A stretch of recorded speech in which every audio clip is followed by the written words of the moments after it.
Afternoon, good morning, wherever you are in this world. I would like to welcome you on this side event of the T20 process of Indonesia 2022, which is organized by Maastricht School of Management in the Netherlands and the Center for Transdisciplinary and Sustainable Sciences of IPB University in Indonesia, with the title, as you see here on your screen, Improving the Livelihood of Smallholders in Emerging Economies, in the framework of Task Force number 4 on food security and sustainable agriculture. My name is Huub Mudde.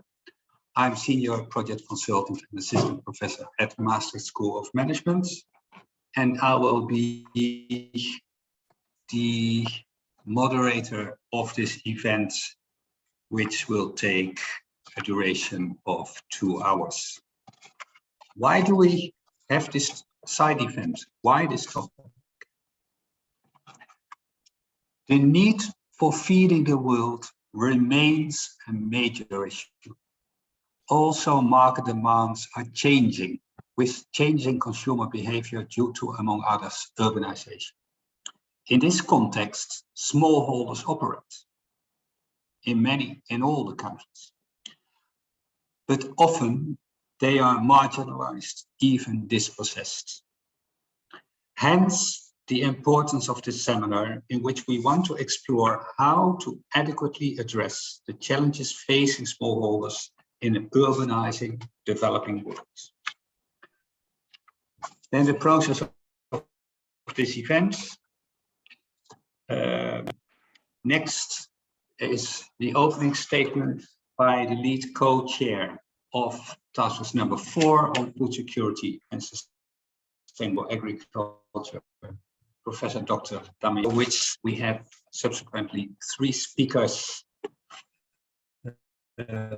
whom I at that time will introduce. Dr. Nadia Tono from Maastricht School of Management, Dr. Nadia Tono from IPB University, and Mr. Famara from the Alliance for Food Sovereignty in Africa.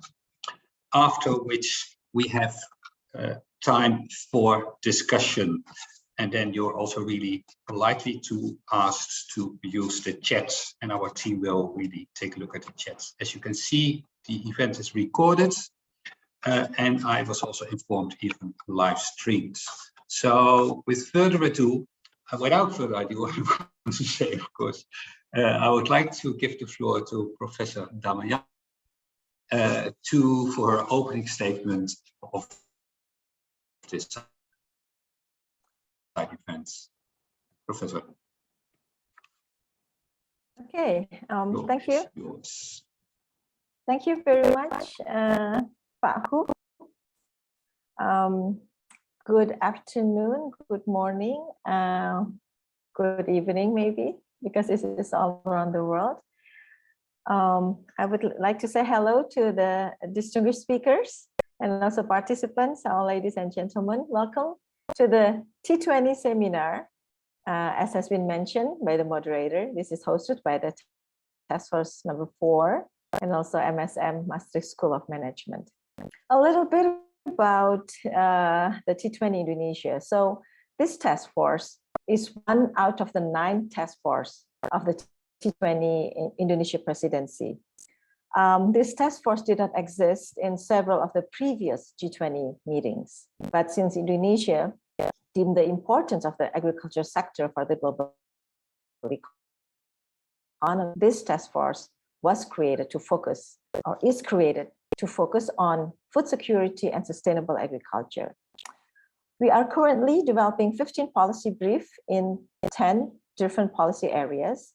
And one of the policy area is on land ownership and livelihood of smallholder family farms. Now, a little bit about smallholders. I think there are many data out there, and according to the several data that are used by the World Bank and also IFAD, they say that about 500 million smallholder farms worldwide are present in the world. So there's quite a large number of them, and more than 2 billion people.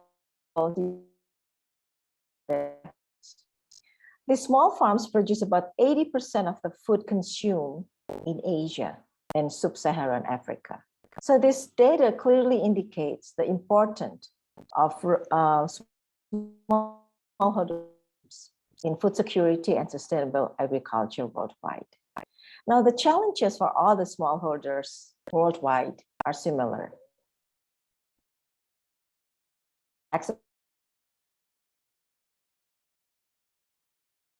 All of that is linking to the livelihood. So one of the challenge for when we are discussing about food security and sustainable agriculture sector and the food system improve the livelihood of the smallholders. This is a complex issue that needs collaboration across all sectors.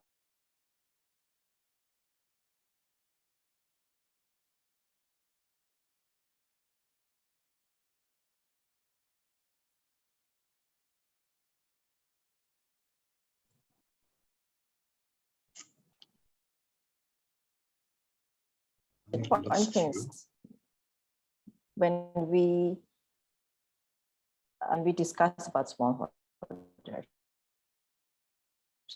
One is that smallholders and producers must all be treated as entrepreneurs. And the second one, that business needs clear linkages along the value chain, from production to processing, marketing, and ultimately to consumption. So how can we make this happen? What needs to be done? So the discussion today will be an important input for the T20 in developing our policy brief and also our communique. As a developing country and emerging economy, Indonesia wants to take up this issue to the G20 platform. Smallholders are a very important part of the economy that needs recognition. So I would like to thank Emma, and also I would like to thank the speakers, Pak Nunu, Dr. Julius, and also Famara for becoming our speaker today, and very excited about the discussion that will be coming in this next coming 2 hours. So thank you for the participants also to be here, and thank you to Pak Hoop for moderating, and looking forward to the discussion in this next 2 hours. And thank you so much for being here. Thank you, Pak Hoop.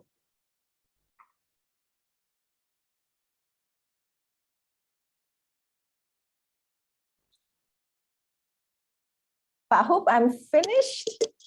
You are still muted. We cannot hear you.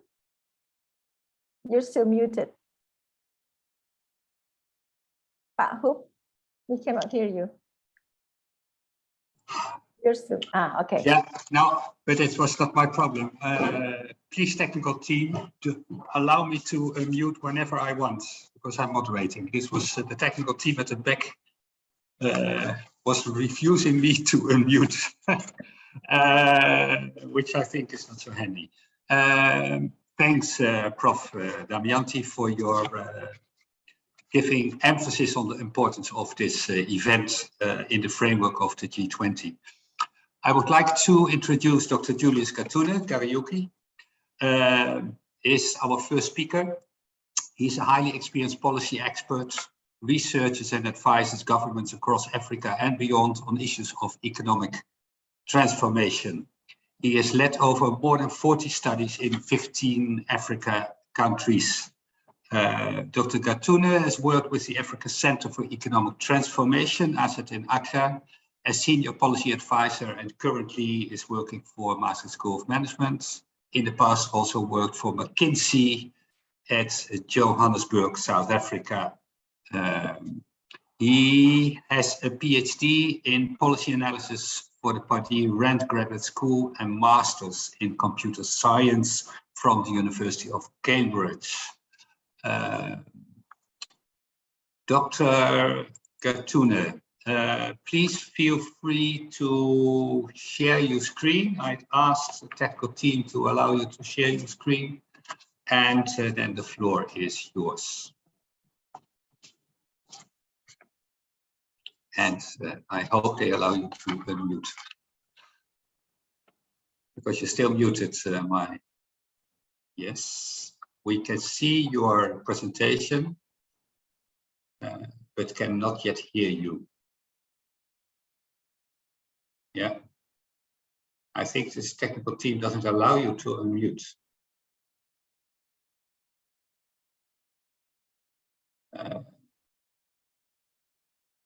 Technical team, please allow Dr. Julius to unmute himself. Okay. Yes, this is okay. The presentation on screen is perfectly fine. Yes, we hear you. Sure. Thank you so much. So I'm actually going to present something on a topic. Yeah, it's about smallholder, but it's actually a bit different in the sense bringing a different perspective into this understanding based on what we have done here at MSM and also some work I've also done before at Africa Center for Economic Transformation. So it's really giving a different perspective because we know there has been obviously an emphasis on green revolution, improving productivity and so on. And there have been good successes in Asia in green revolution. Africa has not had the same, and we have AGRA working on it. AGRA is the Alliance for Green Revolution in Africa. So that is still an agenda, an important agenda. But sometimes we say we need to think of some new perspectives. This is what I'm trying to do. So hopefully, I'm trying to move my screen forward. I'm not sure why.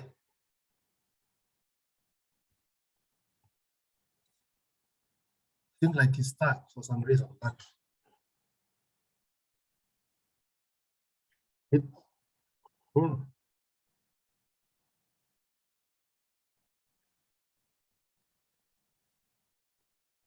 So, okay, it has moved now. Anyway, so we say agriculture is the basis of many, that one was emphasized, and it's far the biggest. For example, in Africa, anything between 20–50% of the GDP can be attributed to agriculture. And even if you go to value-added services and other things, it can even go higher. And we know, but productivity remains low, and that's high poverty. Because if you have low productivity, it means people don't get much.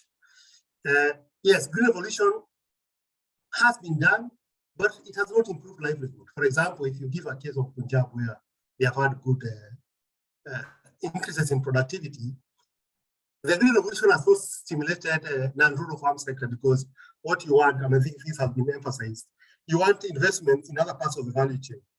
So you want high productivity, but then you also want logistics to improve, you want processing to improve, you want market and distribution, all those other things. And actually, if you look in the more developed countries, for example, if you even think a country like France, the most people, even in Netherlands here, most people, agriculture is still the biggest employer, but not at production. These are the parts of the value chain, that's where the most jobs are.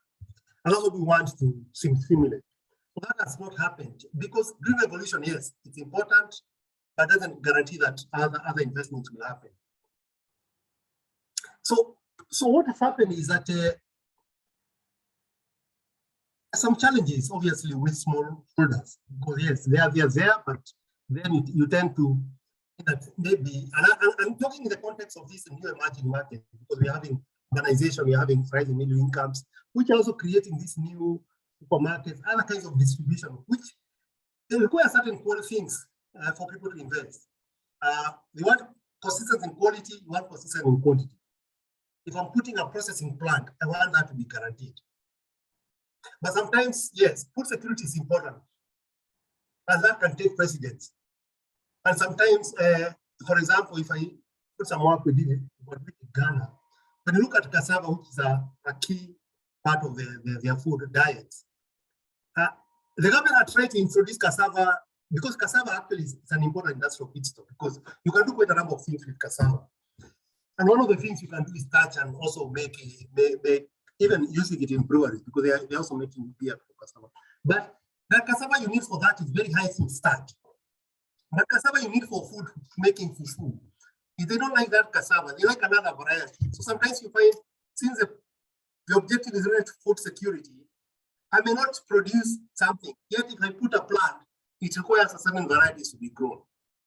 And obviously, cooperatives are also another way, and cooperatives can work very well. For example, in Kenya, I've seen one milk cooperative that has gone from producing its farmers to distribution, and now it has its own milk in the shelves. And obviously, even here in Netherlands, if you look even huge institutions like a Rabobank, the cooperative farmer cooperatives that became bigger and bigger. They are examples. But again, here they have had challenges, skills, governance, all over that. We know that story. Yes, and therefore, some people are saying, okay, maybe we need to focus. And one of the speakers called, I think you all know Collier, Paul Collier. He wrote some influential paper talking about maybe we forget about we start talking about large scale, because the argument they can produce surplus that is key. They can create rural employment because they have this, and they can adapt technologies because obviously you need technologies to come in. But bigger farmers are able to take technology, adapt it to local conditions. That is the argument. So there has been a debate. Maybe needs a shift. I'm not saying that is the right thing. Just bring you what you hear. But what I'm trying to bring is that there has been a different phenomena happening that it's not as observed as much. But some writers, especially some people at Michigan State University, have been keen on this, looking at something has been changing. Because the upper middle class have been buying land, and especially in Africa, buying agricultural land. So yes, we have smallholders, but the sons of these smallholders who went to school, who got education, they go back to their villages and they buy land. And this has been increasing. So you can see right now we are talking of almost almost in some countries, almost a third of the land is actually in the hands of those people. And these are, you can call them investor farmers. And they have invested through jobs and such. And some of them belong to what you might call middle class, because if you look at the proportion of farms that are, if you think of medium scale farms as something beyond 5 hectares, though many of them are in that, not all of them, some of them still have bought small plots. But the issue is that this is an emerging class of farmers that we don't think of. And why? Why are they important? And in terms of a medium scale, and in terms of small scale farmers that is our interest right now. Because first of all, they are very machinery. Because when they come into some, and this has been seen in various countries, when they come in, when they start, if they farm, they can bring a tractor which they don't use the full capacity, and then they can learn this. They tend to hire the capacity. For example, in Ghana, I think one study shows that they use only about 20 or 30% of their capacity. The rest is higher. So they avail mechanization, and mechanization is one of the biggest challenges in smallholder farmers because they lack that. And governments have been trying to think of various ways to avail mechanization. They also support diffusion of knowledge because, as I say, large-scale farmers can bring in knowledge from frontier, but large-scale farmers are too far away from smallholder farmers. So, for example, in Kenya, where you see a lot of the dairy, the large-scale farmers are able to bring very, very high-quality breeds to the country, maybe even from this country. But then it needs to be adapted to local conditions because you can't just bring this cow and just hope that it will work in a tropical condition. So there is a process of breeding it and adapting it. And that can be expensive and requires a lot of technical knowledge. So no smallholder can do that. But then what has happened is that the medium scale farmer, because it has scale, can interface with these farmers. So you found that some of those breeds have gone to medium scale farmers who have now, okay, once the breed is done, the medium scale farmers can multiply it. And then you find that these breeds have now gone to the smallholder farmers. So that has been happening in the dairy sector. So you can see that because they can interface with both smallholder and medium scale farmers, they can be a conduit for diffusion of knowledge. And there's open market opportunities. For example, where you've seen a supermarket revolution. This happening, very advanced in countries like that, even in Asian countries. But who are these people? Because supermarkets have very, very requirements in terms of quantity, that I want you to bring this quantity every week, this quality every week, and so on, and we want it to be consistent. Because of that, they tend to focus on medium scale farmers. But then medium scale farmers do not have enough scale to supply everything. So they also tend to support smallholder farmers, and they provide support. So So they open new markets for the smallholder farmers, interact with them. So what we are trying to say is that this medium-scale sector can be a way to support smallholder farmers. That is the argument that is the central to this area. And I give back this what I'm just saying. You need stable price, because if people are going to invest, if I'm going to put a big plant, a big warehouse or sorting or whatever, I'm going to processing plant, I'm going to put what, I need to understand that I can get low and stable price. And low prices can, because if you have high productivity, then you can have a low price. If you're going to have an industry, the key raw material you want is well priced. Then you also need to consider supply. As I said, you need to be sure this is what I want every month. You have to bring it every week because my plant has to run at a certain level of utilization. Then you need quality. Then again, as I say, you grow varieties that is optimized for my plant, not for your planet. Because sometimes I will say, if you are growing for food security, then we may focus. And therefore, you can have this. Medium-scale farmers can start support this. And as I say, because they can support this, and they can interface with smallholder farmers, they start upgrading the whole system. And therefore, there has been evidence that once they start entering, they also start attracting investments. So you find logistics, you find supermarkets, you find other people because of that guarantee. So in the end, what we want in terms of rural transformation and improving livelihoods, even for smallholder farmers, to attract that investment. So they can be a catalyst for that. But the challenge is that much as they can do all this, in reality, they are not. Because if you look at, this is some map in Kenya, if you look at the division of smallholder farmers, 6% are small scale, 19% of people can be as medium scale farmers, and 15% as large scale farmers. And you can look at if you look at the medium scale farmers, you can see the most are these urban based. There are also some successful smallholder farmers that have been able to buy other farmers and become medium scale. They're obviously the rural elite, people who are rich, politicians or whatever, who live in rural areas, they have big plots of land. But now you can see the biggest, as we say, trend. It's these people who live in urban areas who have bought land. But if you look at the production figures, it's a very different story. Much of the production comes from the smallholder farmers. Yeah. So 70% from smallholder, 30% from large-scale farming. There's nothing, they're almost producing nothing. So most of the time, because they try to use telephone and other things, they can't farm. So most of them actually, they end up abandoned farming. So you have a question of land not being used. Land that is there, they are buying land, but because they have it more for investment, they can decide they don't need it. If it's too much of a headache, I'll just continue making my money when I work and I don't farm. So that is a challenge. So what we are trying to do, one project that was done, MSM took, is trying to understand how to support this. So one of the studies, and it was promoted by this study that had said, these people don't farm because they lack the skills and they are absent. And they hire people, however, the relationships are poor. They tend to hire farm managers and so on, but it doesn't work well. And they encounter difficulty in identifying skills. So that's the reasons why they actually, you can see they own land, but we don't see them in production figures. And so the study was really to understand how, this was I don't want to go deep in that, but just this award was done in that study. But the idea that this is because if you look at the farm owners and the farm managers, they are quite different in education, in terms of age and so on. So there's potential for challenges in terms of what you'd call principal agent problem. So there's a miscommunication, and I'll go into this detail. I don't want to go much into detail, but the idea is that they are a bit different. One is they're more educated, they're older, they are dealing with people they employ who are different levels of education, and so on, younger and so on. Therefore, there's a sort of friction. Communication, they don't communicate well because of age difference and education difference. They lack shared vision, there's mistrust. They believe, farm owners believe farm managers are unreliable and will still, farm managers see also farm owners as too demanding and not transparent, different expectations. Yeah, they want fairness, transparency, and trust in communications.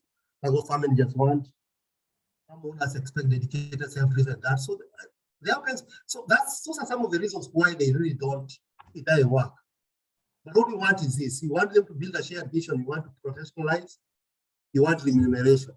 So when you are looking at this, is trying to understand then how do you start bringing this together? How do you make them work so that they can play the role that they can play? As I say, they can be a key role in closing the gap.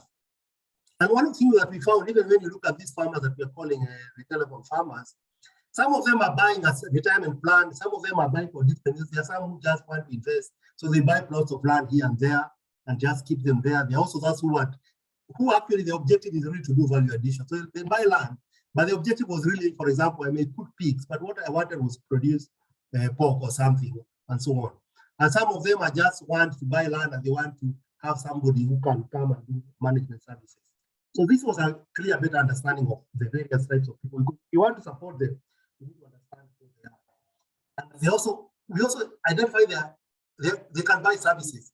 And this is very, very key because we want young people to go into farming a lot of times.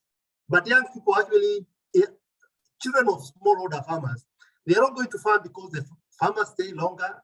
They are there. So you have all these young people who say they need to go into agriculture, but they are not going to because they don't have land. The land belongs to their parents. But we found that they can actually start providing services to these people because these people, you are not there. But if you provide an interesting model, they can buy services.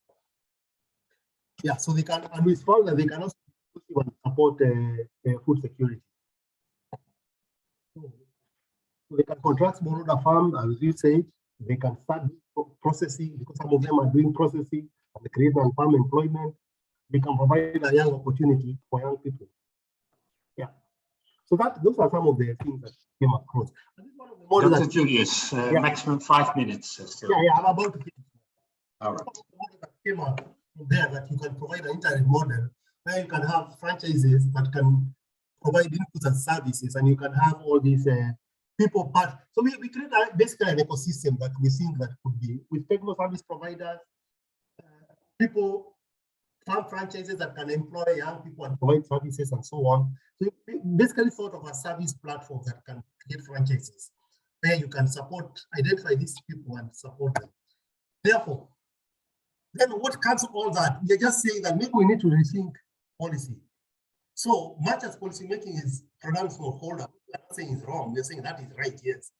But we may need to think more and understanding from smallholder understanding that a stronger ecosystem that has small, medium, and large farmers might actually also be beneficial because they can work symbiotically. The key thing is that they have to work symbiotically. If they're not, then you don't benefit the smallholder because we say those benefits have to be done.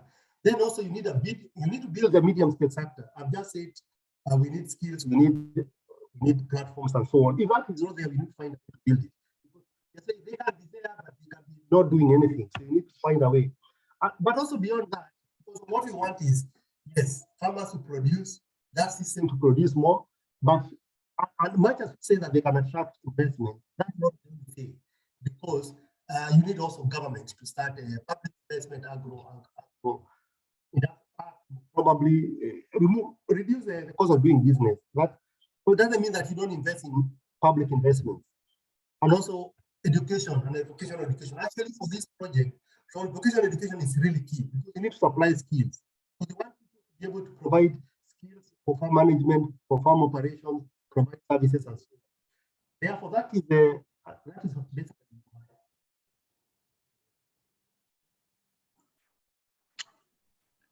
Thank you, Dr. Julius Katune.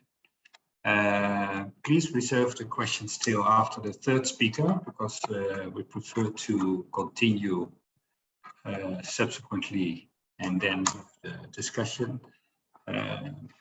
So in sum, let's say the argument from Dr. Julius is that based on the evidence, particularly on the African continent, he says livelihoods of smallholders, yes, they can definitely support to improve them through actually strengthening the middle segment in the middle farmers, middle-sized farmers, because of their possibility to also contract out to smallholders and to strengthen, let's say, the economy in that region.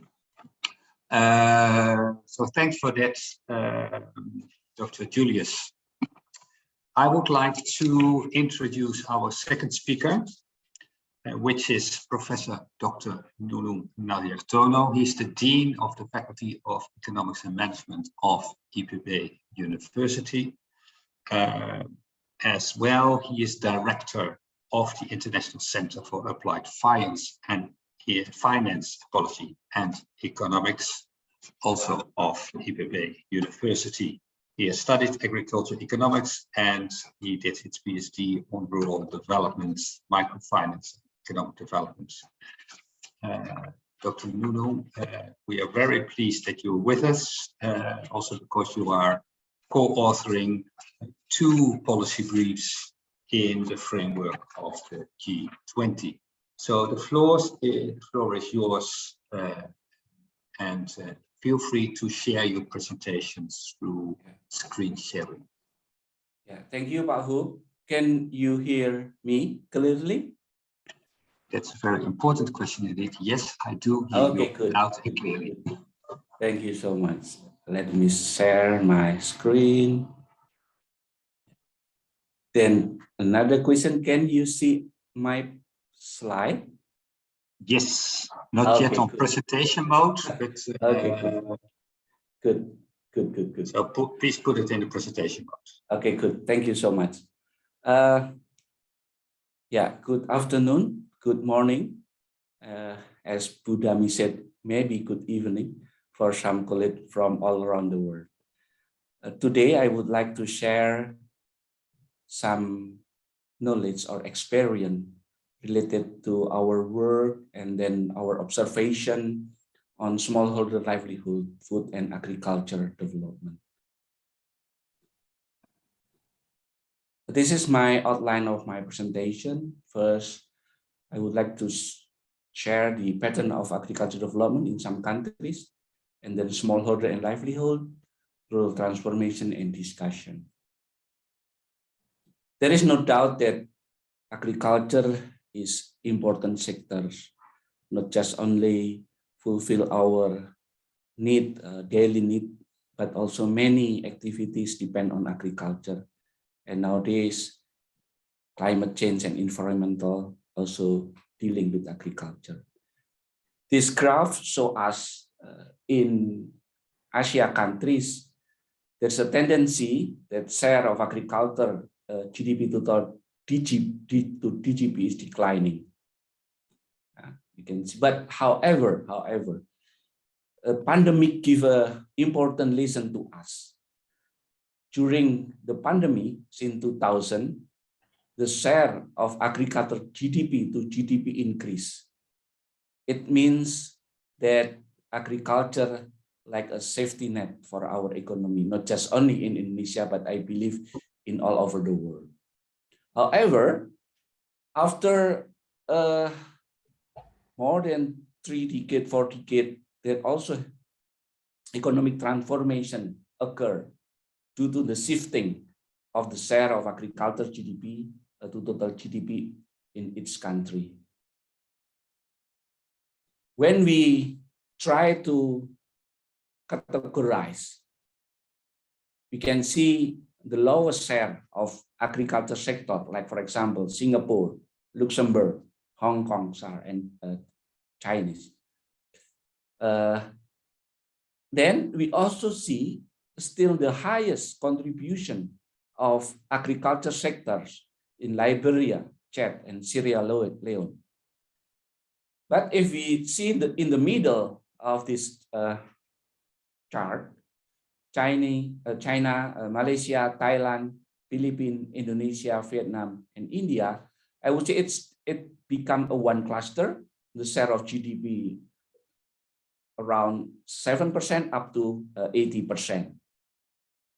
So if we look all around the world, meaning that the share of agriculture is not the same in the pattern of development on that country.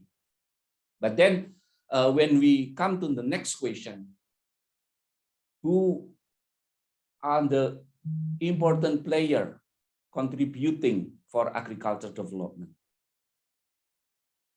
And what actually the important source of agriculture development growth.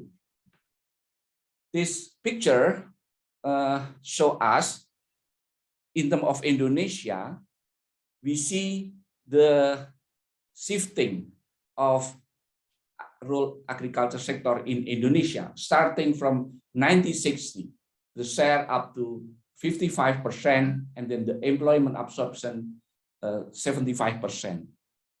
And then 1980 become 26% and employment 50%. And now around 30.7%, and the labor absorption is around 29.7%. And then we see again in Indonesia case that there are different patterns of growth by sectors. This because of pandemic, all sector has a contraction. But then after 2020, since the economy starting have a good moment to rebound, then all sectors become positive as well as agriculture. The latest share of agriculture in Indonesia for Q1 in 2020 is around 12.55%. But then it looks like stable. Yeah, looks like stable in the last 5 years, around 12 up to 30%.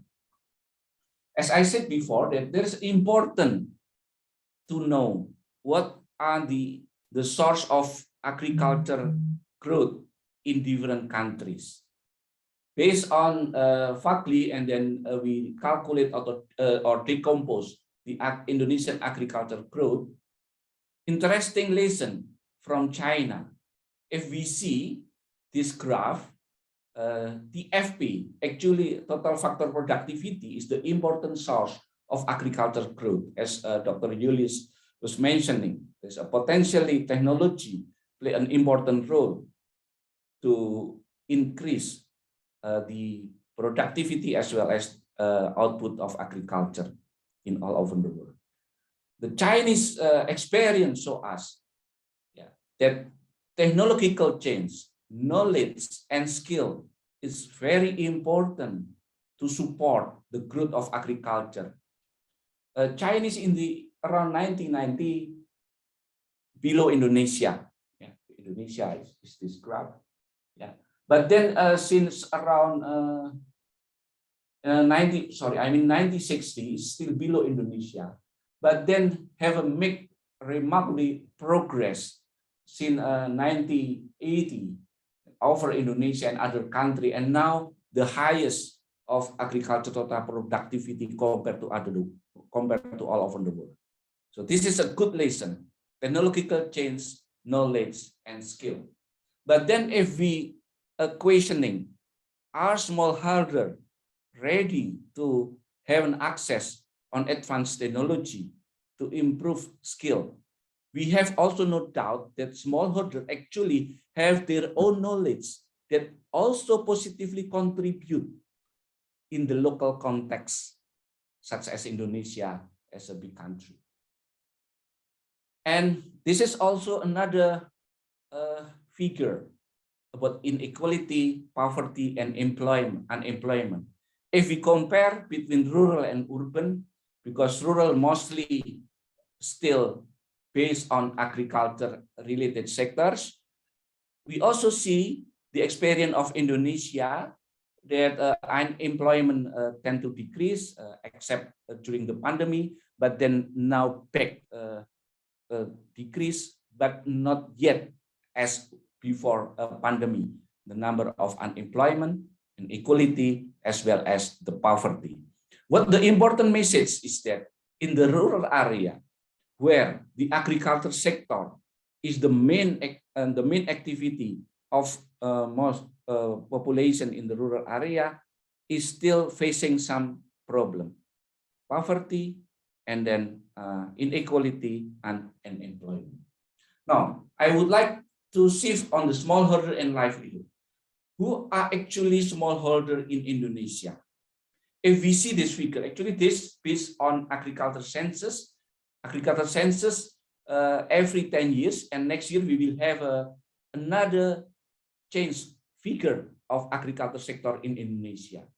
So when we compare 2003 and 2013, the number of land holding below 0.1 hectare is decreased from 9 million up to around 4 million farmers, meaning that to probability, one, become landless farmers, and then second, they quit from the agriculture sector to another sectors. But then, of course, with low level of skill, it is also not easy to shift to another sector which is need to have more skilled labor. Landless farmer phenomenon, smallholder in agriculture. This is also big figure number of household working in agriculture comparing 2003 and 2013.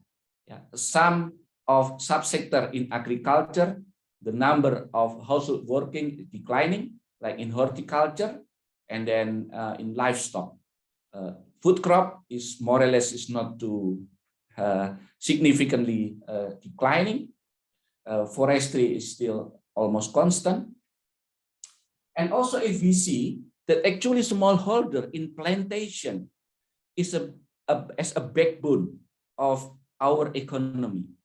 Coffee, rubber, tea, cocoa, palm oil. Most of players are smallholder. 98% of coffee production come from smallholder. 90% of rubber smallholder. Cacao, 98%, as well as palm oil, 41% is also smallholder. Again, meaning smallholder is the key player in agriculture sector, where the plantation also contributes significantly in our export income. But then if we see again another profile of smallholder in Indonesia, we use Sakrenas data 2009 and 2019. There is a tendency of aging smallholder in Indonesia. So we also have to pay attention that the phenomenon of aging smallholder farmers occur in Indonesia. However, looking at different type of education comparing 2019 and 2019, we see there is an opportunity that education improve, meaning that there is a room for the government if they would like to introduce, if they would like to work together in terms of how they deliver a more advanced technology or knowledge. The participant, then I would like to use this livelihood strategy and resilience, because in the next two slides, I would like to share my particular work related to food security as well as rural transformation. Livelihood strategy is very important since agriculture sectors facing some vulnerability like shock, trend, and then seasonality. But there is also another important asset belong to smallholder: social capital, natural capital, human development, human asset, physical and financial. And there are also three important dimensions if we try to combine between livelihood strategy and how they more resilient facing a different shock. There are three stages starting from persistent and then incremental adjustment and how they transform in terms of response. And also, if we connect into livelihood strategy, dimension of resilience, and then food resilience, then we can calculate another three important different pillars: socioeconomic, biophysical capacity, and production diversity. This is our result on how food security in Indonesia is depend or influenced by, first, DFI is disaster vulnerable index, meaning the highest of disaster vulnerable index in Indonesia, the lowest food security. So is as also we may know that Indonesia surrounded by ring of fire and other natural disaster. It is very important to note because some of production area is also surrounded by the potential disaster, active volcano, and other important natural disaster that we have to be known. Meaning, smallholder also have to prepare in quick response if there is a natural disaster occur in their production area. And another important factor is related to the poverty. The highest poverty rate in a certain area in Indonesia, it also will have a big impact on food security, decreasing food security. Inflation also have a negative impact on food security. This is a root length. So what I would like to discuss based on our result, I think you can find my work on food security. Yeah,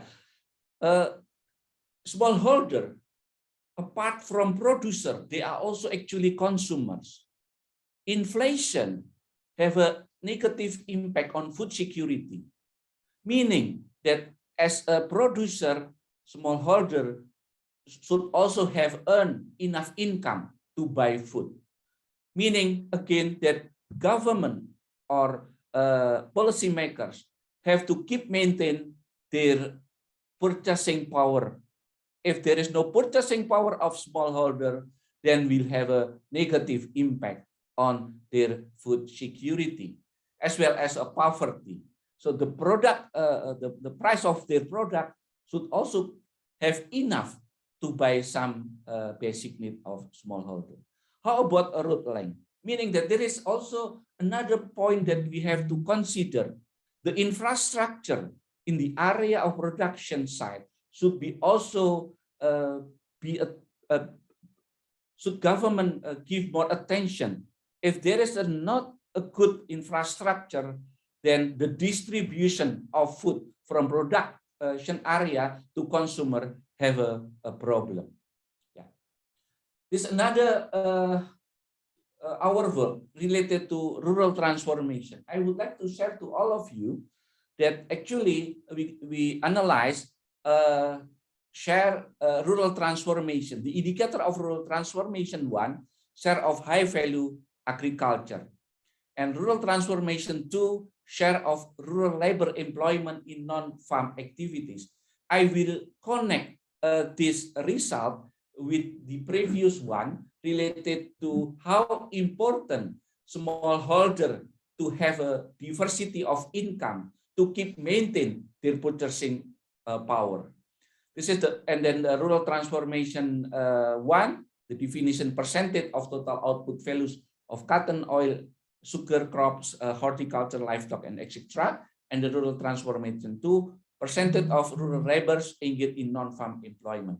And the outcome again is related to rural income and then rural poverty incident. We analyze this based on data from 1990 to 2020 in Indonesia, in all over provinces in Indonesia. So this is the result. A few more minutes still remaining. Yeah, this is my last slide. Oh, okay. Rural transformation 1, meaning that the share of high value agriculture have a positive to increase the rural income, and also have a negative impact on rural poverty income, meaning that the higher rural poverty income will also improve their welfare and then tend to decrease the rural poverty rate in this area. it is also similar on rural transformation too, meaning that the highest share of rural labor employment in non-farm will have a positive impact on in rural income, and also have a negative impact on rural poverty income. So this is the important message, is that how we can push the smallholder to diversify their income, not just only depend on a certain crop that they grow, but also it is important for the government to give to develop the other important sector in the rural area. In the 1990s, it is very common the term of rural industrialization, and then creating more value which is based in rural area. So this is my presentation. Oh, sorry, rural transport and food security also have a positive correlation, meaning once we have a rural transformation, and it also will have impact on food security. Thank you so much, Pak Hub, and question, welcome. Thank you as well, Dr. Nunu. Thanks for your eloquent presentation with a lot of data about the position and the importance of the smallholders in Indonesia, but also with reference to other countries. I think you have made very clear the importance of the smallholders, not only for being producers, but also being consumers. And where you said it's extremely important to ensure that the purchasing power of the smallholders remains intact, because there's a clear correlation also to food security and their livelihood. And the way forward, I think you suggested the possibility, let's say, the importance of education for scaling up, and also diversification of income. So thank you for that, Dr. Nunu. I would like now to introduce our third speaker, which is Mr. Farmer Jojo. I hope I pronounced it correctly. Mr. Farmer is from the Alliance for Food Sovereignty in Africa, AFSA, and is program officer there for West Africa.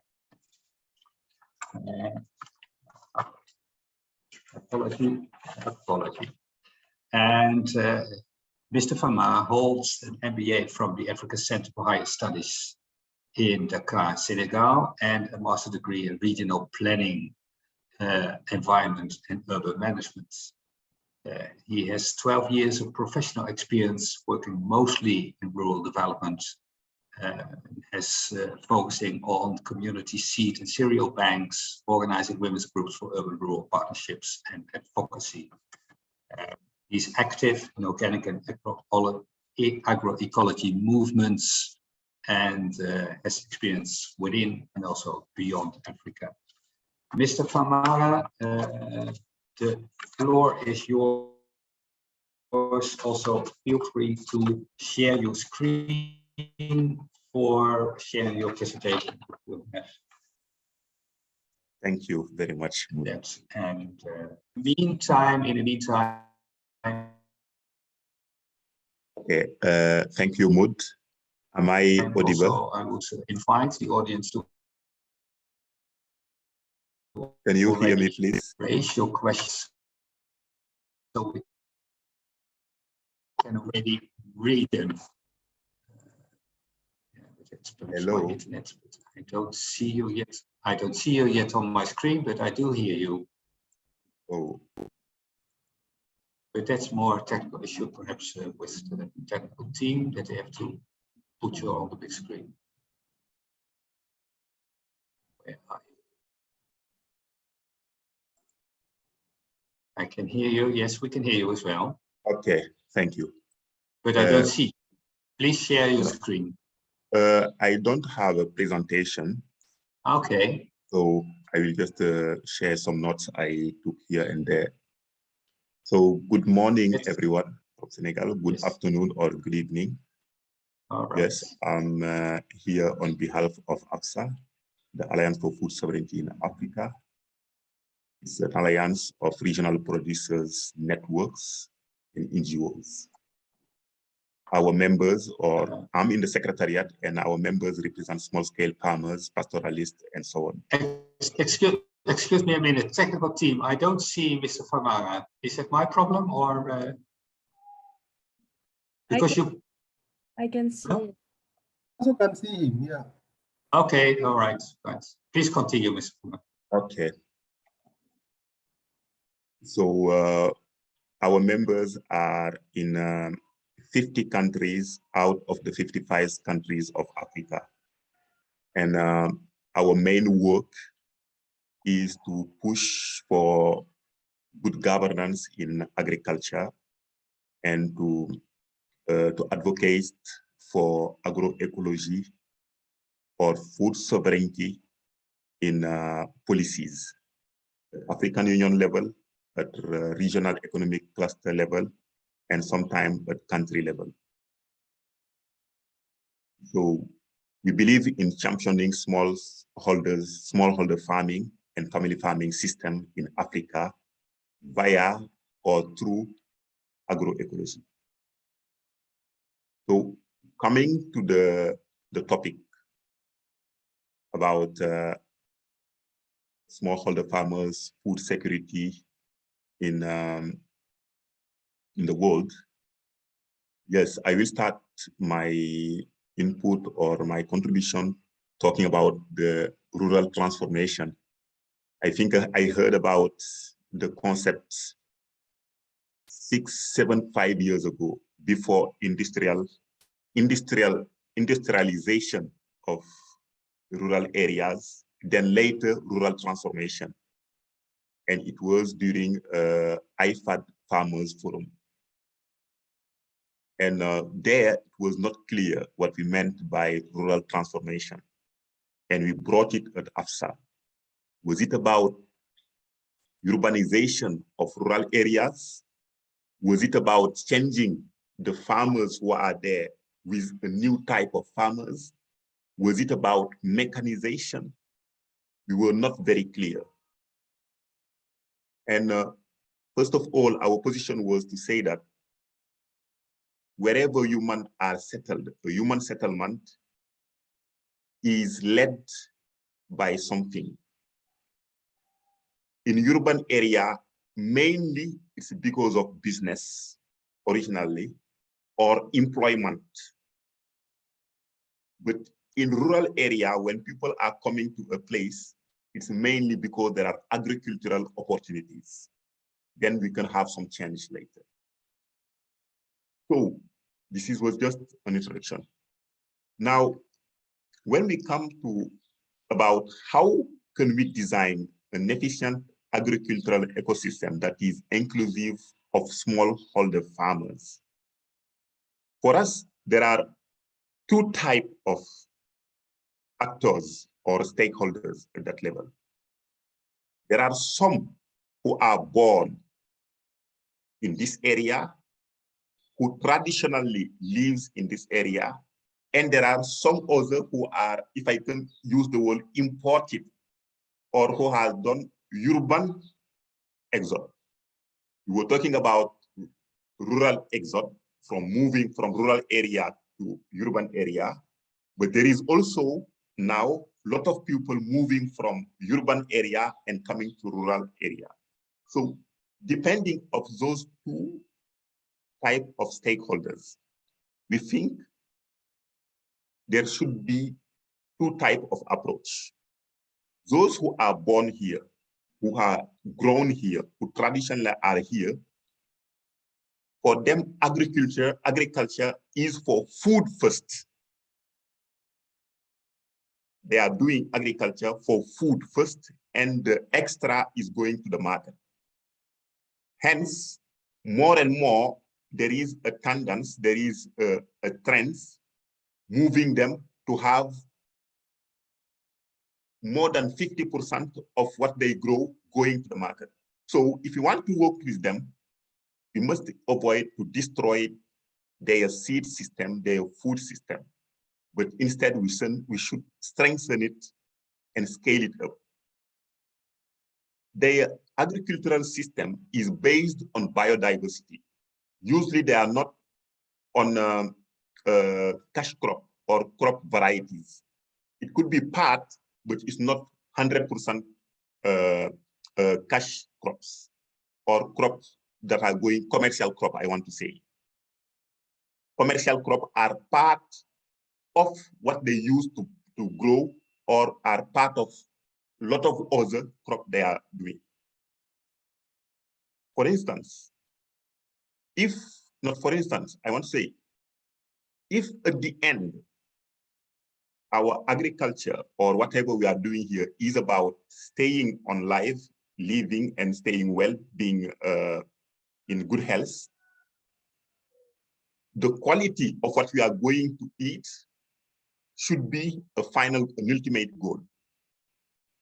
I think the Lancet publication in 2018 or 2019 have shown that non-communicable diseases have a higher rate in developed or industrialized countries than in what we call developed countries or emerging countries. This is due to the high level of processing, or sometimes I think there is also a study on it, the quality. If we say quality of the food, it's about what type of agriculture has produced the food. Industrial agriculture depends on a lot of fertilizer, chemicals, and so on, while traditional farming system is less dependent on fertilizer, chemicals, and so on. And it's that those traditional farming that we have a lower rate of non-communicable diseases, where also we have a lot of biodiversity in terms of food. So when we work in rural area, we have to take this into account. Biodiversity and their food system, we need to strengthen it. Now, for those coming in the rural area, we can call them newcomers in agriculture. The first instance is business first. It's about employment. Yes, we need to capacitate them in agricultural technique and environment management. Because the first one, they are very aware, they are very dependent their environment. So they need to keep it because they live there. But those who are coming just for business, for employment, they are not living there, they come for business. So they need to be capacitated to be trained in environment management. One of their also need is to strongly include them in the value chain, processing, transportation, and so on, because they are coming for business. What is behind that is when we say rural transformation, who is transforming the rural area? Is it about state voluntarism, or it's about popular spontaneity? In a lot of cases, when it's about state voluntarism saying that we are going to transform this, it's not sustainable. But we can give some catalytic project or pilot project and go with the newcomer to show the bigger quantity of population that this is doable. It will be just a pilot.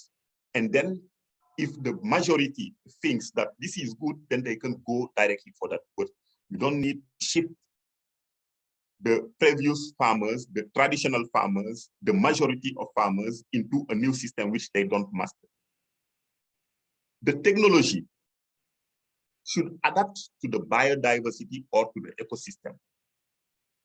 But we should not go for uniformity just to meet the need of technology. We have seen in a lot of cases when they are coming for mechanization, it's a kind of one size fits all. In West Africa, we have seen it. In Senegal, we have seen it. The same type of tractor is in the south of the country, and also is in the north of the country, where everywhere, while the ecosystem is not the same. That's why we say the technology should adapt to the biodiversity of the ecosystem. Another thing about transformation of the states of transformation of rural areas. We've seen in a lot of cases when a large-scale farm arrives in a community, all the other farms are dying. It's killing the other farm, not just because he is hiring them, but the quantity of water he is using and the way he is settled in the ecosystem, because when they are coming, they don't sit everywhere. They used to choose the closest part of the water or the part which is lowest so that they will never meet a problem of water. We know that while you are using here the water, the other side is dry. The trees start to die. The soil starts to be very dry and you cannot grow anything there. That's why the other communities, the other people are coming to your large-scale farm for labor, for employment. It's not because they are lazy. It's because their farming conditions have been killed by the large-scale farm. That's why in the previously I was saying that the newcomers, I'm sorry to use that word, the newcomers need to be trained in environment management and other social aspects. In terms of recommendation, we think the previous, I fully agree in part of the previous speakers, what they said about medium-sized farmers, sometimes lack of capacity of small-scale farmers and so on. But they need market access. If I say market access, usually when the state is calling for people to provide cereals or whatever crop, it mainly depends on crops that are promoted by the state or by the government. Those crops, in terms of seeds, usually they are not very under the control of farmers. They are not, it's about new varieties, which sometimes farmers don't like. If we are in the case of Africa, most of farmers prefer the traditional crops, the indigenous seeds, what they call indigenous seeds. If the public demand, if the state demands those type of seeds or those type of cereals, the small scale farmers can increase the quantity of production and then meet the market. So if they have market access, then they can grow more. We also need to support each sector because small scale farming are very resilient. We've seen several times here in our area when after the season, it's only the indigenous seeds or the indigenous varieties that have been able to give a yield because the climate was not stable. But as one of the speakers was saying previously, I fully agree with him, because we know there is no employment everywhere, namely in the cities, and that agriculture is not becoming, it has always been such, but is now known as a place, as a space where you can create employment, you can have job, where you can have business. Yes, we need to open those doors, but open it for medium-sized farming. As I said previously, we need to support them. They can be pilot, they can be model for small-scale farm to increase their level. And lastly, what type of ecosystem, in what type of ecosystem we need to do our agriculture? Yeah, farming should maintain or strengthen the original ecosystem. our farming system, either it maintains the ecosystem or it improves it. Otherwise, we will all collapse. And the only way, or one of the way we've seen, is about agroecology. It has been said by FAO, by IFAD, everywhere. And agroecology, yeah, it is the, if I can call it, the umbrella of all forms of sustainable agriculture. That is my last point about this topic, and I'm very happy to be part of it. And I'm also available to respond to some questions here and there, and also to comments. Thank you very much. Thank you, Mr. Famara, for your presentation or your thoughts.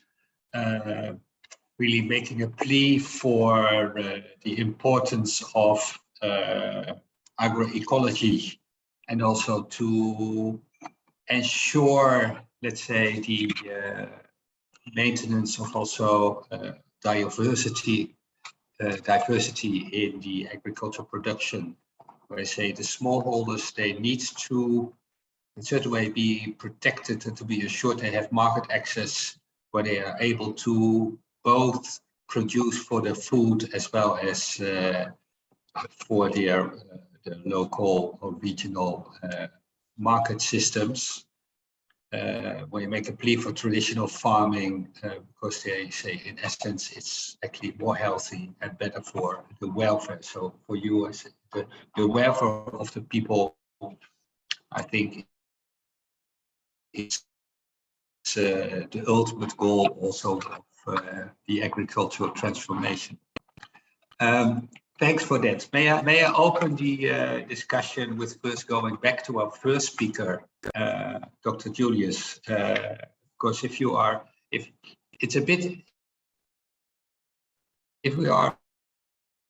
a bit, let's say, not helping them, we need to help the medium farmers,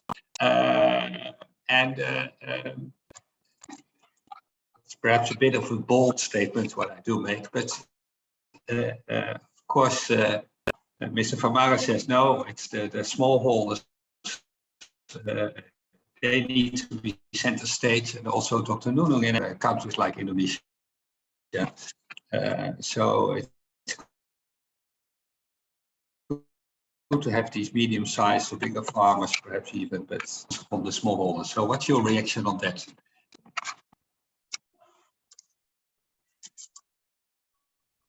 Please unmute yourself if you're technically allowed to do so. I hope so.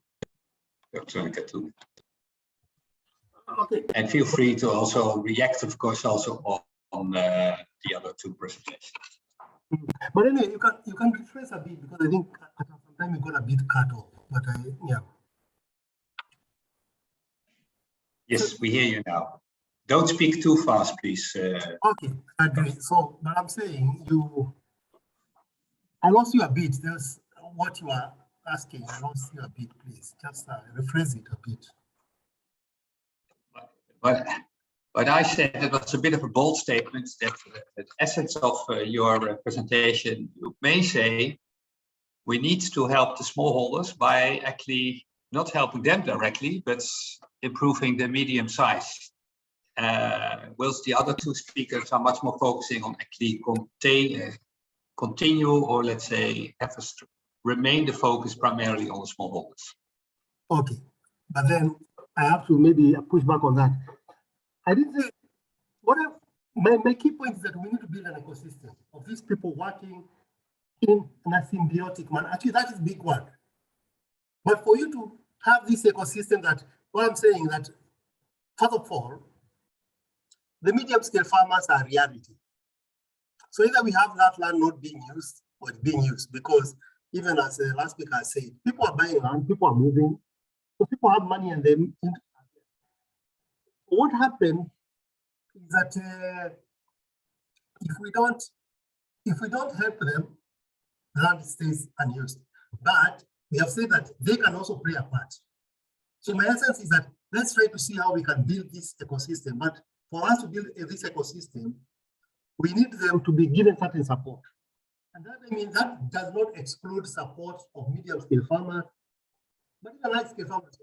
My point is that we should move away from this idea of contending, because we tend to compete with these farmers. Like yes, they could be in a competition, but the idea is that we can also structure this relationship in such a way that we are supportive of each other and to appreciate the reality they are there. Once we have land markets, people will buy land. There have been small-scale farmers. Even also from your Professor Nunu's presentation, we saw the small, they are all disappearing. Either they are becoming landless or something. But the question is that land is being bought and people are even acquiring land. That is a reality. The question is, once you have that reality, what is the best you can make from that reality? And I'm saying, take it as it is, how you can feel better.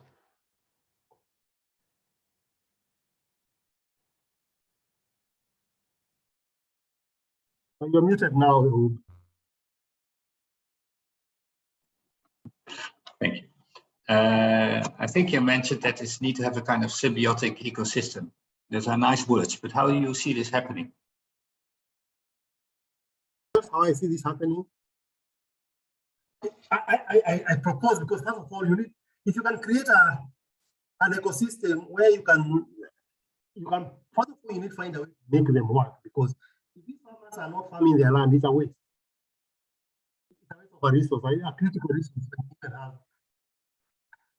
But what I'm saying, you need to provide them an ecosystem that they can buy. And this is key, because first of all, they provide service.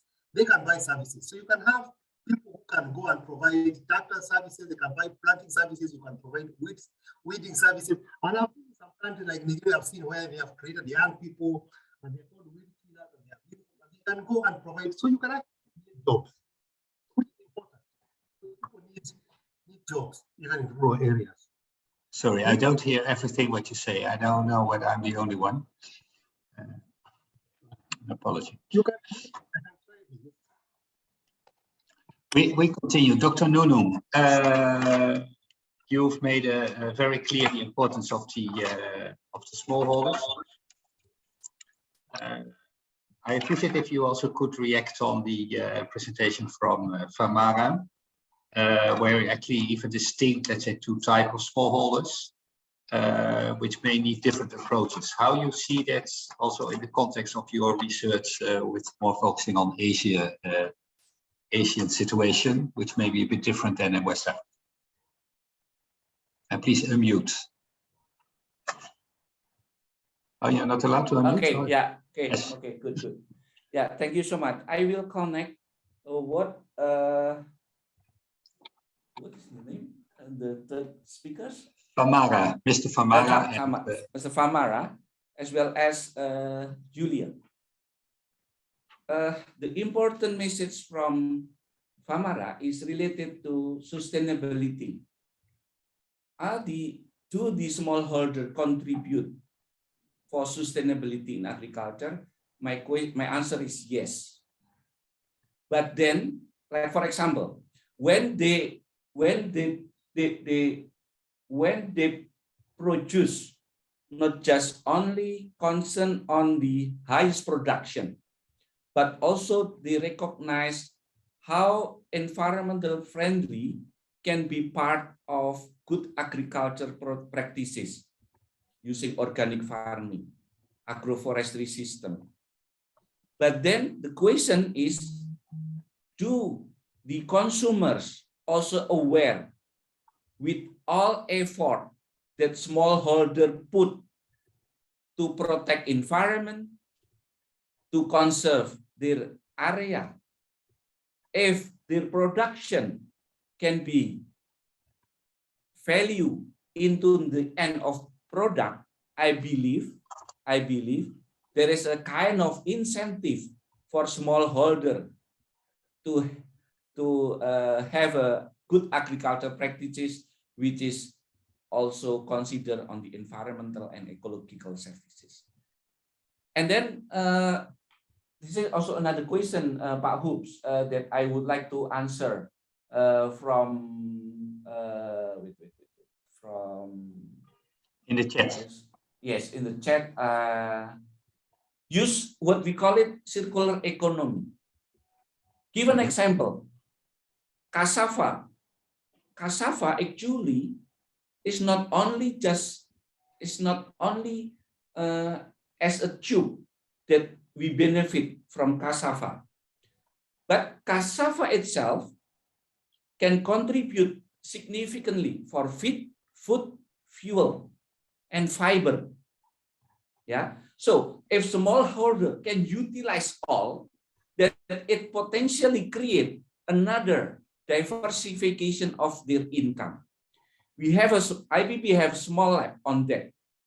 So we also utilize all part of cassava as a raw material for feed, because it also potentially to improve the nutrient for feed of fish and then animal for livestock.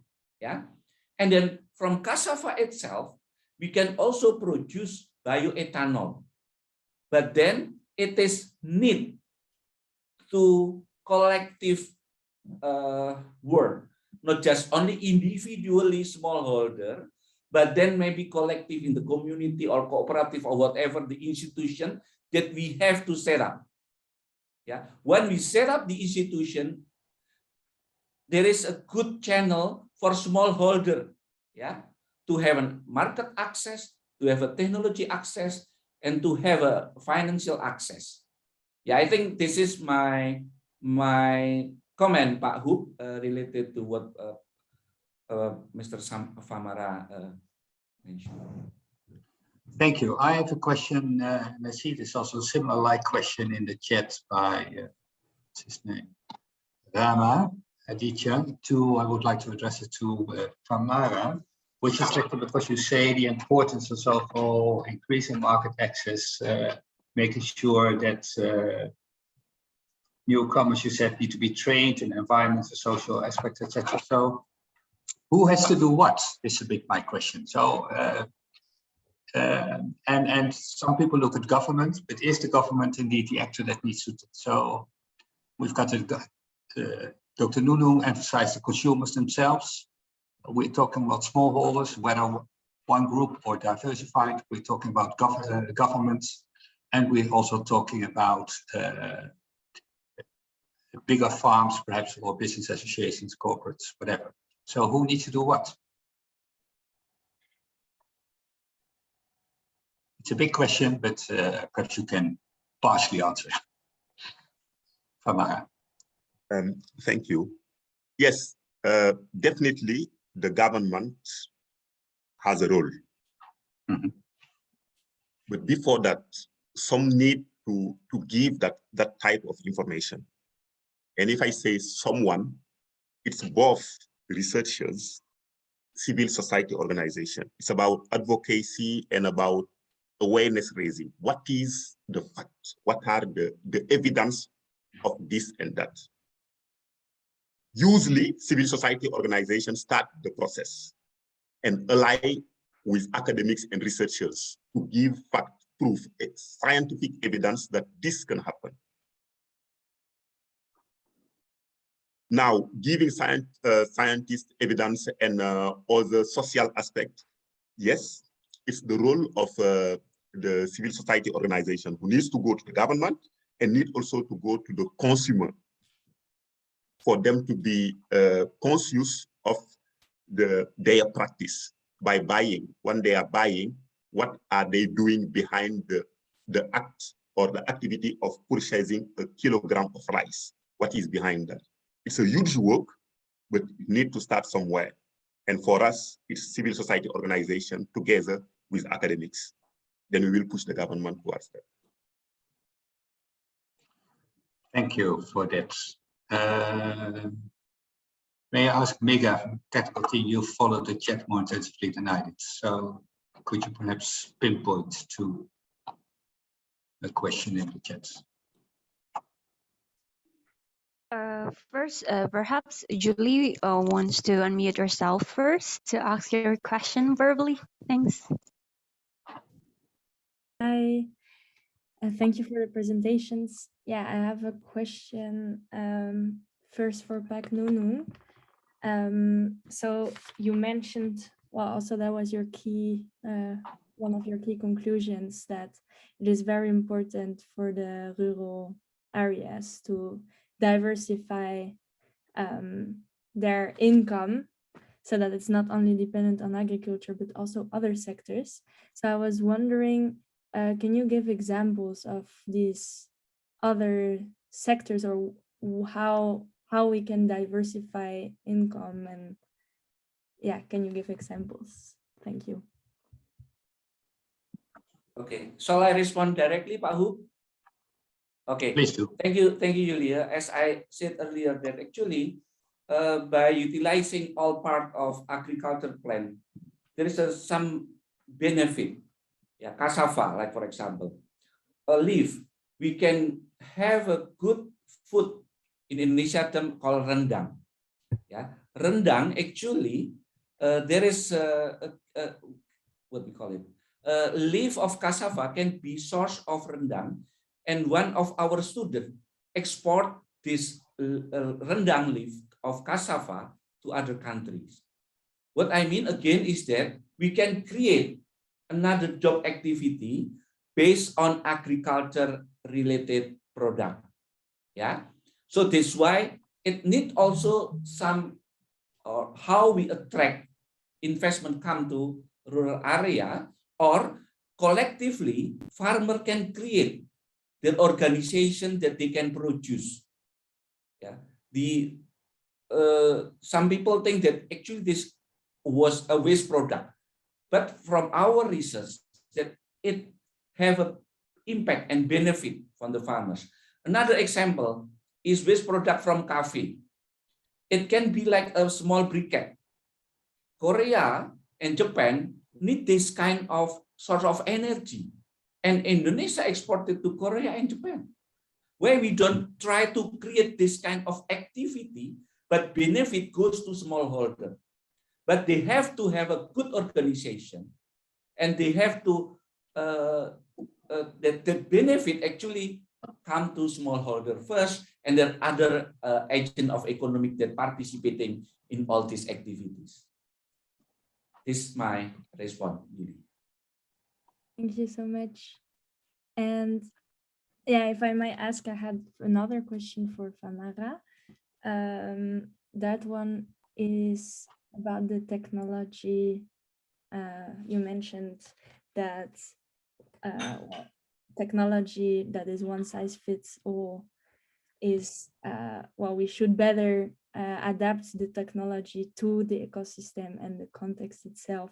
And I was, again, also wondering about more concrete examples about that. Like, do you have an example of two very different types of ecosystems in different countries that, like, do you have examples of where it failed, where technology intervention actually failed because it didn't adapt to the context? And also, what do you think about the technology transition overall, and like the role, how it should support like smallholders? Yeah. Thank you, Shidi.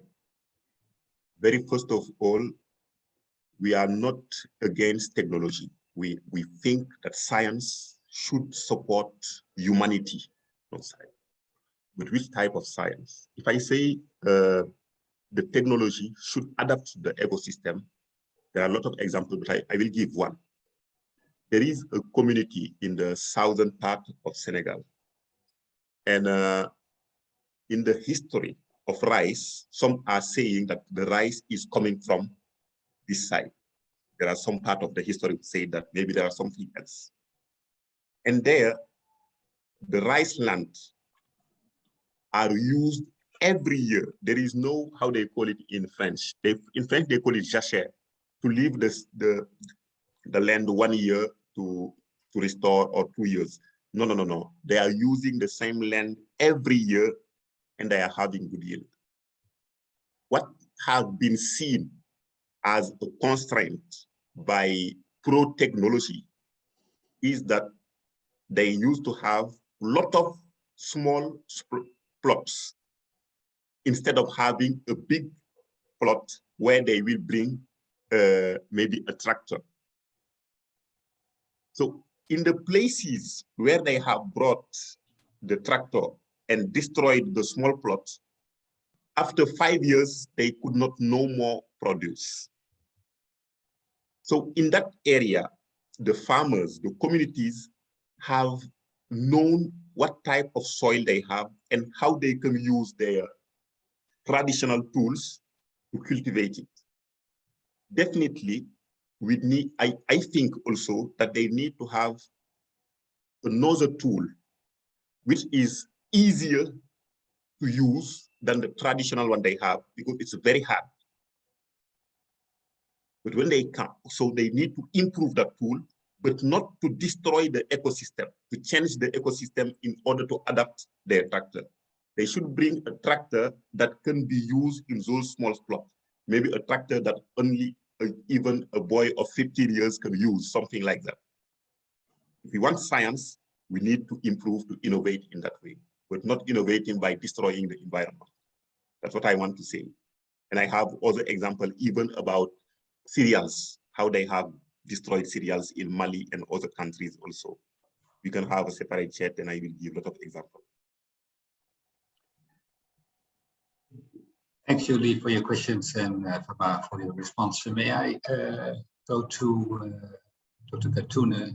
Perhaps you also would like to say something about that, because I know that your expertise is definitely also innovation.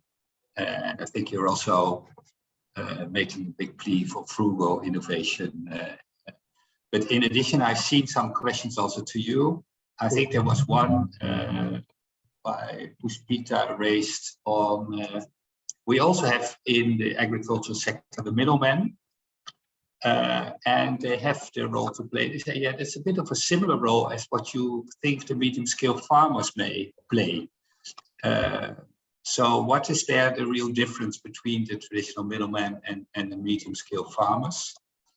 And there is another, and there's another question from Arina Friel, who stresses the importance of good sustainable food production practices, and is asking what you think, whether the countries are really ready for agile and strong generation for this kind of more healthy food production. So that's, and she's from the Sriwijaya University here in Indonesia. Okay. You can hear me? Yes. Okay. Yes, and also I think there was also a question that this guy that was asked even before, what would the G20 recommendation be? And I think I also saw a question on the why focus on medium, given if, for example, in Kenya they're just 20% or 19%. And I think I really want to reemphasize that the idea of competing, saying these are competing and they need to be competed and we have to make choices between one or another. First of all, I want to say we have to think of more to appreciate these actors. They are there in the farm system. And if we have to find a way to make this relationship work better. And the idea is that what they're trying to bring out is that there's potential. These people can bring something to the table. And supporting the emergence of medium-scale farmers doesn't mean that you really reduce for the farmers. Yes, you can do that also. And the question of innovation is also very important. And I think Pamela actually has raised it, that technology needs to be adapted. And yes, who can adapt that technology? Can be adapted by somebody. It can be either party. All these parties can bring their own knowledge. And even much as I said that yes, the large-scale farmers through the medium-scale farmers can bring frontier technologies back to the farm level. The same thing, there is a lot of knowledge that can be got from the smallholder farmers, a lot of indigenous knowledge that they can also educate and provide more sustainable practices. And I think that was, obviously, even some of the things that we talk about, that knowledge, even the seeds that have gone out there, and there has been a lot of scaling of indigenous knowledge and being commercialized and coming back in a different way. So that can also become better if these farm systems start working better. And in terms of talking of sustainable food practices, to me, yeah, that is an important thing. So So all these things have, in terms of building this ecosystem we are talking about, the issues of sustainability, agroecology, they have to be brought in, and they have to be even enforced. And one of the ways that actually markets also starting to bring the idea that you have to be sustainable, because markets require, there are people now demanding, they want to see food that is healthy, they want to see traceability, they want to see all these kind of things.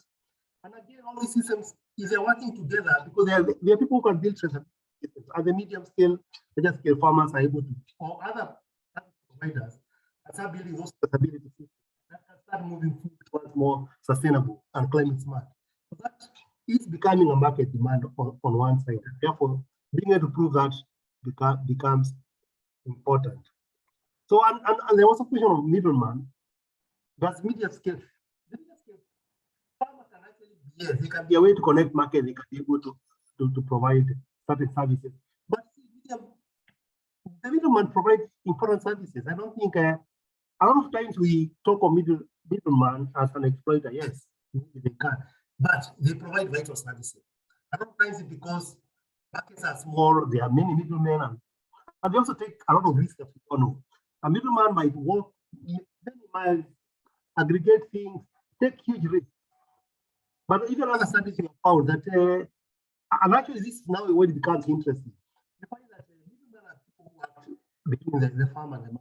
You find that once you have larger medium-scale farmers coming in, like for example, I saw one in Kenya and Zambia, you start having people who are more capacitated middlemen coming, because they now can provide what you want for middle people to do, not just be able to come and buy and go and sell, you to provide other services. You want storage services, you want quality services, and they can provide all these services. So what happens is you start getting more invested middlemen coming into the system, and that's what we want.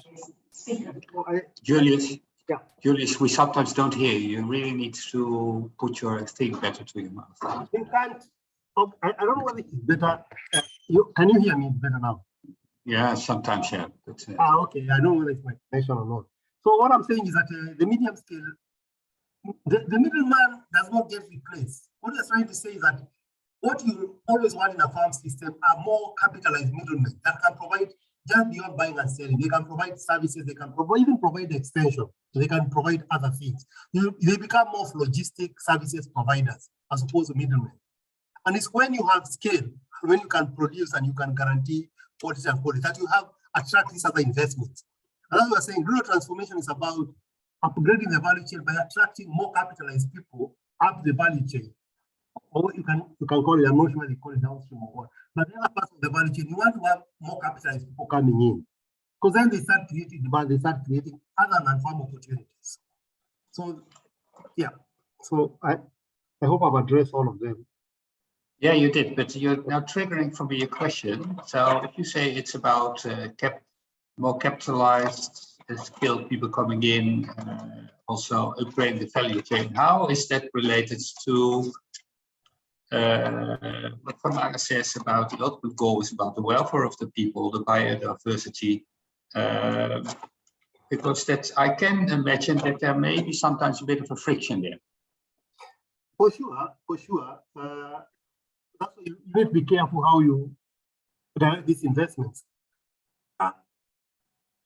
Look, the investment can be unsustainable, it can be. So for me, that doesn't say that we should not worry about this. So we have to find a way and mechanisms to ensure that investments are sustainable. And also want to bring another thing that was brought about government, because government obviously can play a role in all this investment, because they can invest in storage, they can invest in all kinds of things. But we know that governments always are pressed for resources. And therefore, the important thing is you have to have private investment coming in. And these are people, they are going to be people who are business people. And what are they? What is their motive? They want to put a business, they want to get output, and they want to take it somewhere or process it and so on. And therefore, that's why it becomes important to start understanding beyond government investment, which can be important public investment. And again, in my presentation, I also say it's not only that we want, these are the only people who are going to change. It has to be a private investment, public investment, all those things have to be together. And for me, the emphasis is that all actors are important. So the people who bring the issues of sustainability are important to be listened to. The people who bring all these issues, and we need to think of them in a holistic way. I think my argument is really bringing that holistic picture, because debates tend to pit various factors against one another, and there is friction for sure. But the question is, how do we find where those frictions are, and how do we find alignment? Sometimes it may not be very successful, but I think even Kamara, when he talked about it, he showed the various ways we can start resolving something by letting some people do certain things, thinking of these new investors, where they can go. So you can have people producing traditional things, people producing modern varieties. You can have all this can work together, I think. All right. Thanks, Dr. Katuna. Dr. Nunu, perhaps you could come in. Perhaps you also have some view in the Asian context of the role of the private sector, private investment, and government. So that's one thing. And secondly, I saw in the chat also very interesting question, what was addressed to you, because we're talking about all kind of different actors. And I think it was Rama who said, yeah, we also have the big group of landless farmers. And where are they in the picture when we talk about rural transformation? Please unmute yourself. Yeah, Yes. thank you. Sorry, I always forget that. Yeah. The other actor, like private sector, government, farmers, I think they have to coordinate together. To my point of view, it is impossible a farmer just do by themselves without any government policies, good policies that attract farmer to more intense in their production, as well as the private sectors. Actually, private sectors can also have a significant contribution. Like, for example, if we talk about financing, it should also come from private sectors, from financial institutions that belong to private sectors. But we have to point it out that there should be different scheme that really appropriate what smallholder need. I use Mr. Famara word. We cannot just one size fit for all, because farmers has a different need. In some countries, I saw that private insurance, private financial banking sector, they provide small amount of money. They cover micro insurance. That really this is what smallholder needed. So again, we cannot neglect the important role of private sector. What we need is how all these actors work together, how this actor can contribute positively for agriculture development in toward on sustainability. I respond to the question related to landless farmers. This is also important phenomenon that Indonesian government should pay attention. They don't have land, but they still depend on agriculture. They just like as a agriculture laborer.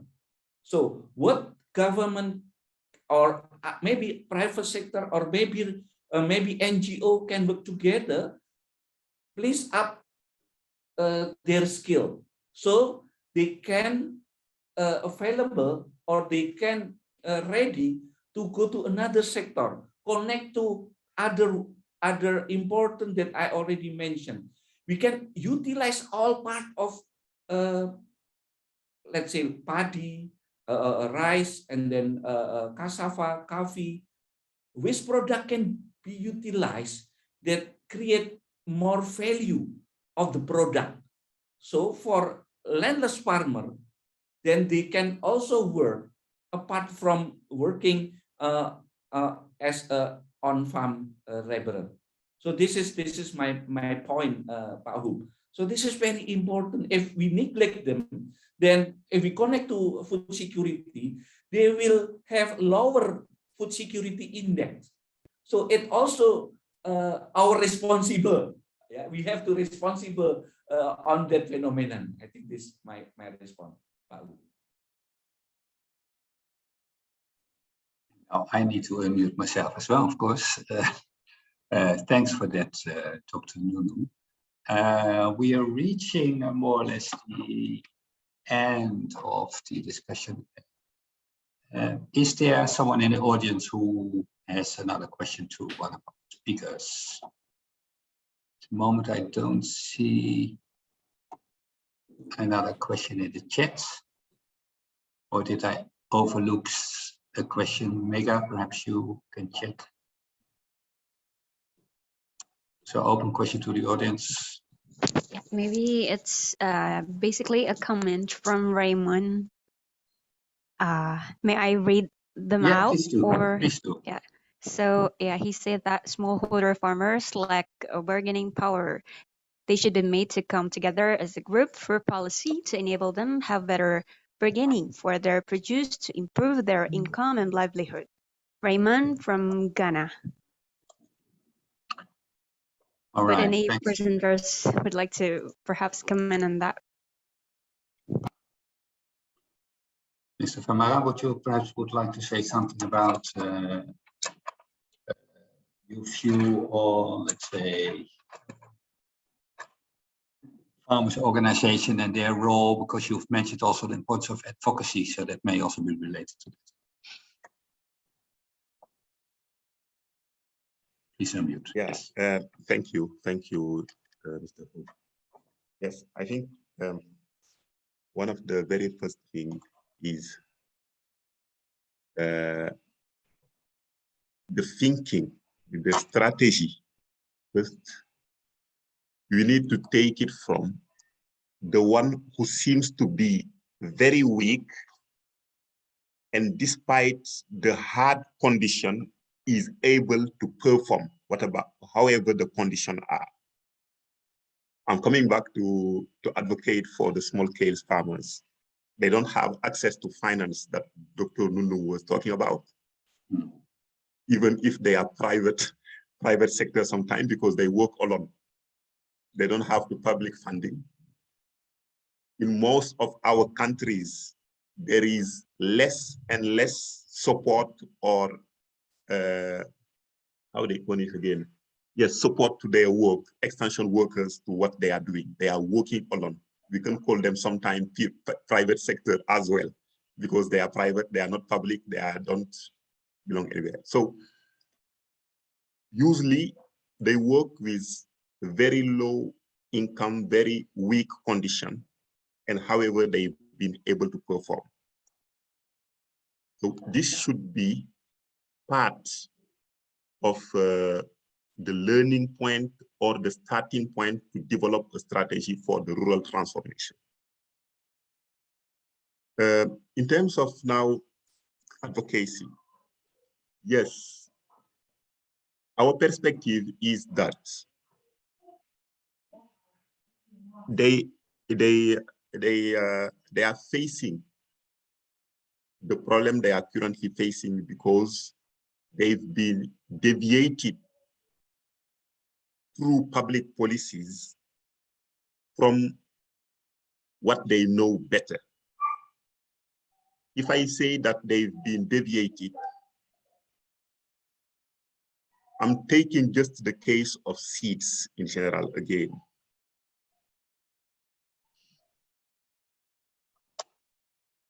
For us, a good farmer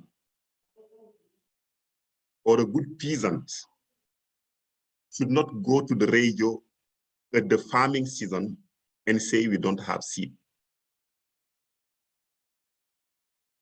Yes, we fully agree that when scientists, when research come out and say this is a high yield variety, yes, it's very attractive.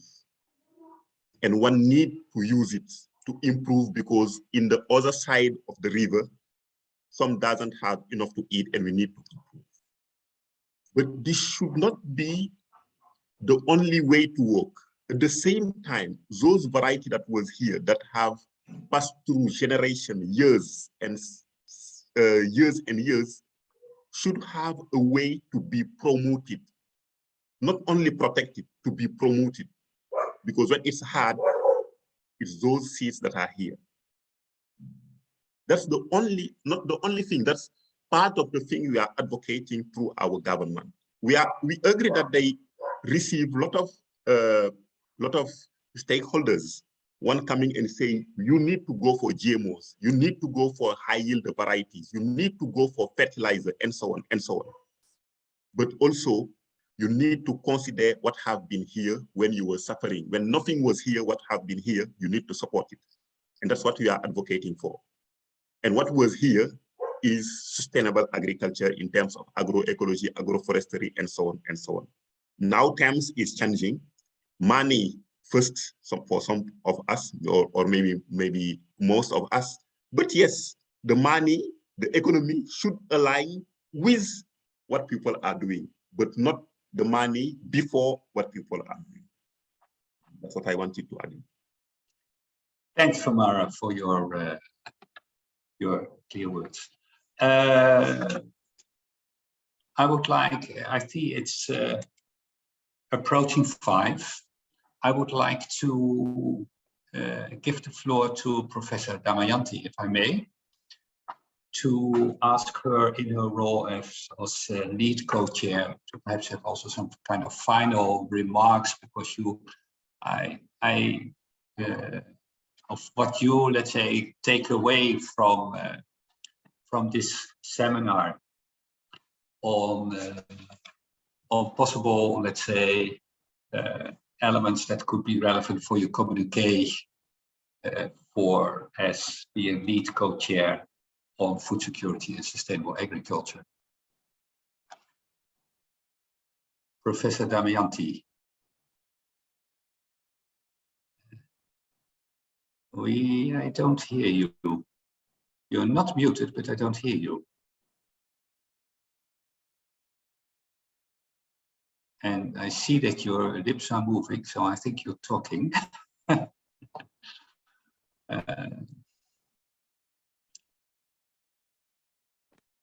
Yeah, I don't know, perhaps there was a disconnection between your, no.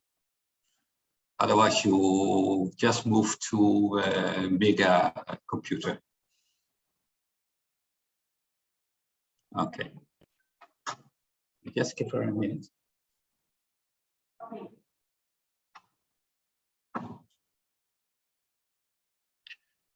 Okay, well, Professor Damayanti is sorting out this technical problem. No, still I don't hear. I would already like to use this occasion to thank Anton Snijders and Julie Thibaudot, who actually have prepared this whole side event. Both are students from universities in the Netherlands, Julie from the University of Utrecht and Anton at the University of Maastricht. So thanks for your great work in organizing this.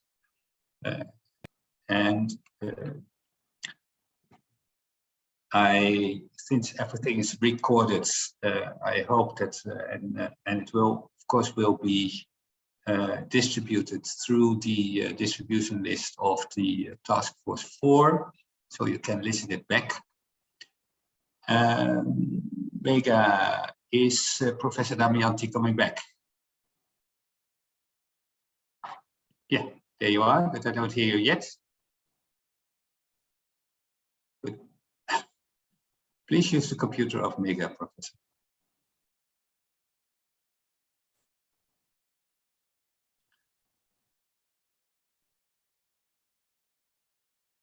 I think it's appropriate that we just wait a few minutes. I hear.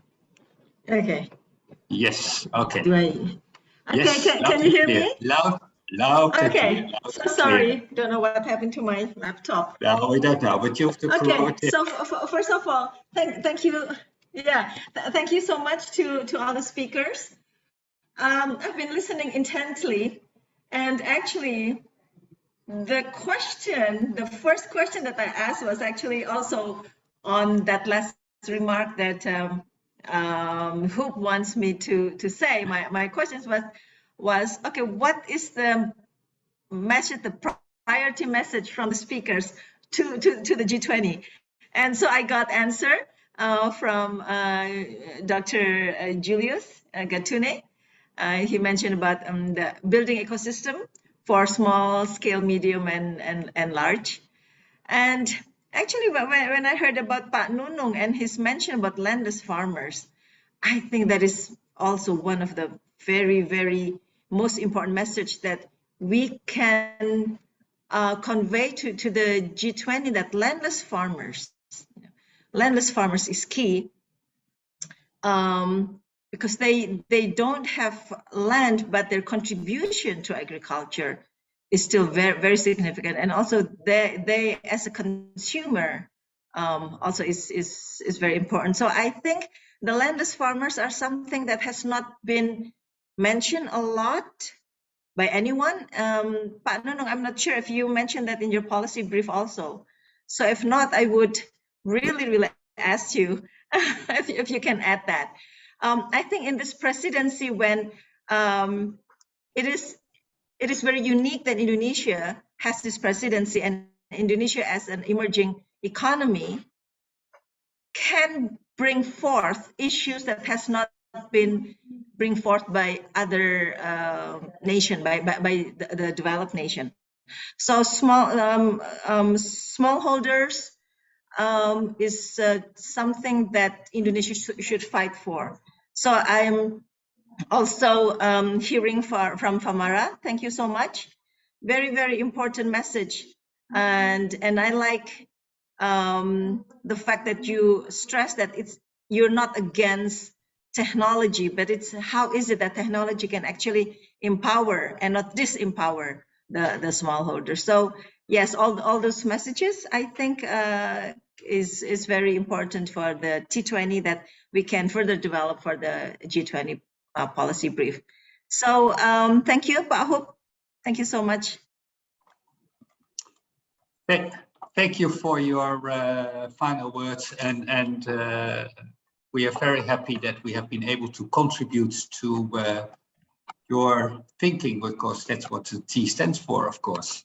It's our co-creation of the of developing your communique to the G20, where I think it's also very nice, of course. There's also made a plea of indigenous knowledge, also has been made a plea.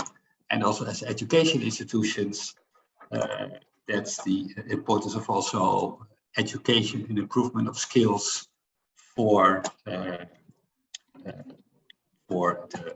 smallholders. So thanks for that. And I all wish you good evening, good night, perhaps for some, and still for others, a good rest of a working day.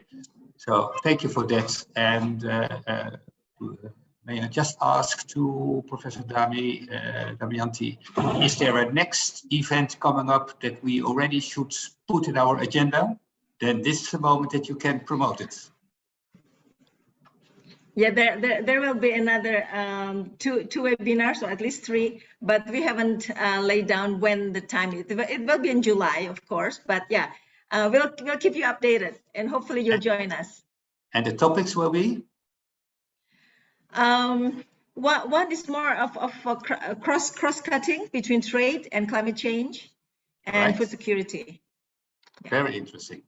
Very interesting. So thanks for that. And those who are involved in policy brief writing, I would like to give you good luck in finalizing it in the deadlines. Okay.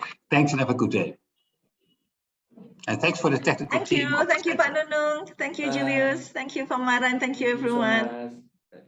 Thank you, Julie. Thank you. Bye-bye. Thank you, Famara. Have a nice day. Bye. Yeah. my God, this is crazy. Oh my God. I'm my usual. I mean, that's how you gotta tell the